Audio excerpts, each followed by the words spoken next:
haddii saacadaha laga bilaabo aan laga bixi waayo laascaana laga bixi waayo ciidanka laga saari waayo waxaanu ku baaqaynaa in laascaana la isugu tago nin walibana wuxuu ahaa noqdo muuse biixi iyo wuxuu wada wax loo dul qaadan kara maaha daarodo lama diray baaq nabadeed wallahi waxa diranaa baaq colaadeed waa dagaalameena ina cagjarow dadkaas la leynayo ninkii ka horeeyay kilalka xukumay dadka uu garab istaagi jiray 20,000 oo askari oo new police oo soo dir dadka garab istaag war kan Puntland oo inta soo ciidamada haysataay waxaan adina diyaar kulba ka horgeynaysa meel u wado adna xagga u dir isaaq dhulbaanta waa diiday ma rabno lama raacayno dawlad lama lihin SLM anaga waxba shaqo isku malihin daarood waxba kuma leh waa isaaq hatta gudubiirsa kuma jiro waa hadlaayeen shalay gudubiirsa idaacadaha ka hadlaayeen waa qabiil isaaq la yiraahdo ama iidoor waxa doontaan badhaa daarood ma ogolo ma qasbi kartaan idin ma raacayo dawlad idin lama noqonayo kuwa aad laynaysaan waa daarood dhulbaanta la jiri iyo dhulbaanta xaq ka soo jeediyo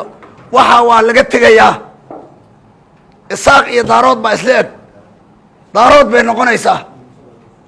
inta daarood baan u sheegayaa isaaq daarood baa la eg daaroodoo meel kasto aad joogtaan fadhiga ka kaca waxa la laaynayo waa ciyaalkiini iyo dumarkiini iyo culimadiini way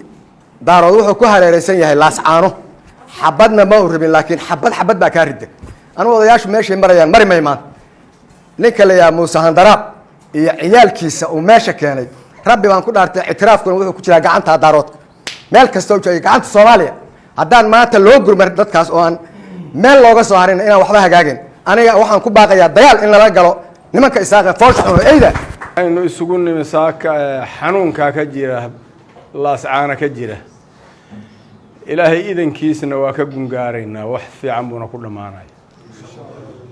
haddii uusan Muuse dagaalka ka joojin Muuse dagaal dhab u arkaya dagaal dhab oo runa buu indhaha saaraya ha ku tala galo haddii saacadaha laga bilaabo aan laga bixi waayo laascaana laga bixi waayo ciidanka laga saari waayo waxaanu ku baaqaynaa in laascaana la isugu tago nin walibana wuxuu ahaa noqdo Muuse biixi horta Hargeysa dhaxdeedu dad ku laayay garxajis ku laayay dhulbaanta miyuu naxay marka kuwan faqash weeyo waa wax kaluba ku sheegay kuwii isaga ag taagnaa ee marmuha ninkii mucaaradka ahaa cirro dadkii la socday caruurtii la socotay waa Hargeysa ku dhaxlaayay garxajis buu laayay waa Hargeysa dhaxdeeda ku laayay war idinka marka ma fikiraysan xagee joogtaan marka idinka wax dawladnimo la yiraahdo wax uu ninkaasi rabo midna ma jiro kursi baa ninka u cad Soomaalidu waa wada indho waa wada adduunka waxa weeye casri baa waxa jira wax qof walba wuxuu yahay meeshiisa lagu og yahay anu waxaan leeyahay marka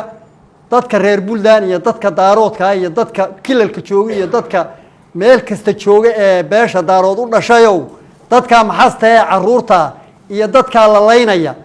ka ku dilayay kulama dhalanin kan dhulbahanta ee waxa weeye dadka leynaya ee xagga ka maartay la soo waxeeyay mid inna matala maaha iyo mid dadkan matala maaha anu waxaan leeyahay walaalayaalow dadka la garab joogsado ina cagjarow dadkaas la leynayo ninkii ka horeeyay kilalka xukumay dadka uu garab istaagi jiray 20,000 oo askari oo new police oo soo dir dadka garab istaag war kan Puntland oo inta soo ciidamada haysataay waxaan adina diyaar kulba ka horgeynaysa meel u wado adna xagga u dir macal diyaanihiina israaca xagga u jeedsada waxa la yaab leh ninku wuxuu isagu diiday oo Soomaaliya oo dhan kaga tagay isaga oo beel kaliya inuu ku khasbo dadka kala la yaab leh waxa la yaab leh Hargeyso meesha waxa geeyay siday iyagu qabaan dulan ay diidayeen Soomaaliya intaasoo sanay ka maqan yihiin intaasoo sanay Soomaaliya ka maqan yihiin goor istaag baan nahay oo saasanahay bay leeyihiin Soomaaliya bay ka mid ahaayeen oo loo jeclaa dadka maamul markaa jiray dib ay ka sheeganayeen bay meesha ku tageen say iyagu la tahay waxa muuqda inuu san waxba ka jirin ay wax kala wateen waxay saaka sabay bacdaynaya maxaa jira waxaan anigu shalay diiday inaan Cabdullaahi Siraad ku khasbo laba waji bay ka muuqanay inuusan aniga rabo waxaanan ahayn inuu iga sameeyo igu dulqabaysto iyo in uusan waxba garanaynin oo u geynayso marka horena kibir u geeyay haddana uu wax kala rabo waxaanan ka gaabsanaynin sool waxa ka socda wax soomaalinimo ah ma aha wax islaamnimo ah ma aha wax derisnimo ah ma aha wax micnaha la qaadan kara ma aha ehelnimo ma aha waa wax kale weey oo si kale u muuqdo adeerayaalow Soomaaliya qabiil baa loo sulaayay dawladdii markay meesha ka baxday sidii rag hore u yiraahdeen adeer qabiil ka adag ma jiro xaqiiqo marka loo hadlayo dhulbahante hadduu daacad yahay ma baahna daarood yaartiba laakiin nasibtirada meesha ku jirta waxa weeye oo xaqiiqa oo aan laga gaban karin dhulbahante asaga labada lugood isjoobinaya labadiisa gacmood buu isu goynaya war xaqiiqa way wax baliya isu sheegin dhulbahante hadduusan raalli ka ahayn isaaq halkaa ma yimaadeen dhulbahantena kuma laayeen dhulbahante asagaa islaayay hadday dan u tahay hadday dhibaato u taaba dhulbahante u soo fiicaltan ficiladaas dib isugu laabta maxaa ku yini halkaa fadhiya lascaanood waa gobolka Soomaaliya gobolada ka mid ah waana gobolka kaliya ee disputed area maanta kaga jira caalamka ama Soomaaliya gudaheeda ma jiro meel ay kaga jirto dhul lagu muransan yahay see loogu muransan yahay haddii lagu muransan yahay xagee leedihiin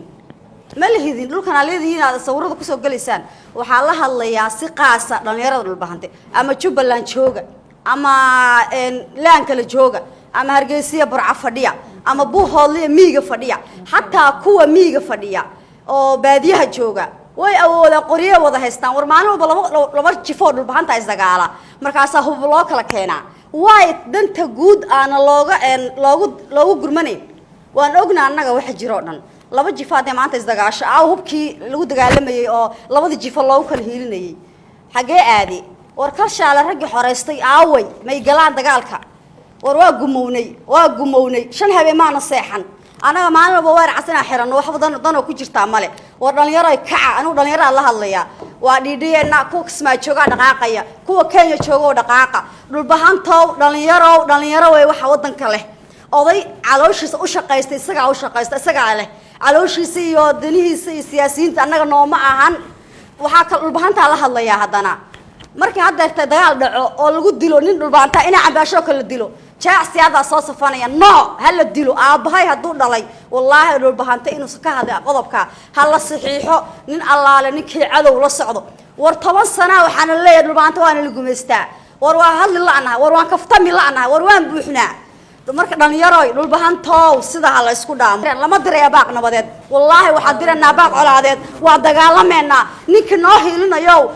qabiil noogu hiilinayo daaroodnimo noogu hiilinayo ha noogu hiiliyo waxaan markaa halka oranaya aniga oo maxaa la yiraahdaa hagoogan calankii Soomaaliya anigoo hagoogan sharaftii Soomaaliya anigoo hagoogan midnimadii Soomaaliya anigoo hagoogan maxaa la qarannimadii Soomaaliya in maanta la igu dilo calanka buluuga ee dushayda suran in la igu dilo maanta waa mid caalamkuna ka yaaban yahay ummadda wixii islaami aqligoodu maxay la saliimka ee maskaxdu shaqaynaysana waa mid ay ka yaabayso hal waxaan oranayaa federaalka madaxweynaha Xasan Sheekh waxaan oranayaa oo cod dheer waliba aan ku oranayaa Soomaaliya ayaa tir madaxweynahan u ah Soomaaliya ayaa tir madaxweynahan Soomaaliya soogiyo sanaag iyo cayn kama mid ahamiya Soomaaliya sanaag iyo Soomaaliya sanaag kama mid ahamiya asalkeeda banaan maxaa la yiraahdaa hadday ka mid tahayna maxaa kasbay calankii Soomaaliya ee buluuga caalamka caanka ka ahaa maxaa la yiraahdaa marka saa loo waro dadku xaadu istaagto in lagu dilo maxaa keenay inay isaaqna yiraahdaan anagu Soomaali ma doonayno la jinsiyad ma lihin la calan ma lihin la jahl maxaa la yiraahdaa federaal ma lihin in iyagii aatoodi qaadido haday maxaa la yiraahdaa caawimo tahay haday maxaa la waxbarasho nooceed ku tahay haday dhaqaale tahay adiyada ka qismigoodan siinaya hadhowtina anagana la ku dilo inta hub iyo duwaadna lagu soo iibsado dumarkii maatida lagu xasuuqayo taamiya ku qanacsan tahay madaxweynuhu taamiyaad ku qanacsan tahay sideebaad dadka Soomaaliya sanaag madaxweynuhu ugu noqonaysa hadii aadan ka dhigaynin oo oranaynin war dadka sida ka daaya daraawiish waa dadkii maxaa la yidhahdaa calanka soomaaliya ingiriis la dagaalamay ee dhaliyey calankan maanta ka dulbabanaya maxaa la yidhahdaa meel walba soomaaliya ka dulbabanaya ee aan la ogolayn in dhulka maxaa la yidhahdaa uu ku dhaco ma fahantay